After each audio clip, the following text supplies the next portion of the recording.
একটি মোরগের কাহিনী কবি সুকান্ত ভট্টাচার্য পাঠ অঞ্জলা মাহাতো। একটি মোরগ ঘটায় আশ্রয় পেয়ে গেল বিরাট প্রাসাদের ছোট্ট এক কোণে, ভাঙা প্যাকিং বাক্সের গাদায় আরো দু তিনটি মুরগির সঙ্গে। আশ্রয় যদিও মিলল, উপযুক্ত আহার মিলল না। সুতীক্ষ্ণ চিৎকার প্রতিবাদে জানিয়ে গলা ফাটালো সেই মোরগ। ভোর থেকে সন্ধে পর্যন্ত তবুও সহানুভূতি জানালো না সেই বিরাট শক্ত ইরাম। তারপর শুরু হলো তার রাস্তা কুড়ে আনাগোনা।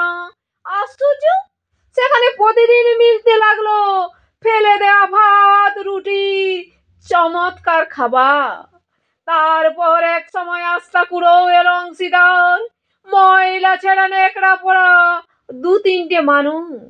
কাজেই দুর্বলতার মোরগের খাবার গেল বন্ধ হয়ে।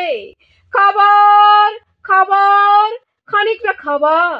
অসহায় মোরগ খাবারের সন্ধানে বারবার চেষ্টা করলো প্রাসাদে ঢুকতে। প্রত্যেকবারেই তারা খেলো প্রচন্ড। ছোট্ট মোরগ ঘাড় উঁচু করে স্বপ্ন দেখে প্রাসাদের ভিতর রাশি রাশি খাবার। তারপর সত্যি সে একদিন প্রাসাদে ঢুকতে পেল। একেবারে সজ্জা চলে এলো, ধপধপে সাদা দামি কাপড়ে ঢাকা খাবার টেবিলে। অবশ্য খাবার খেতে নয়, খাবার হিসেবে।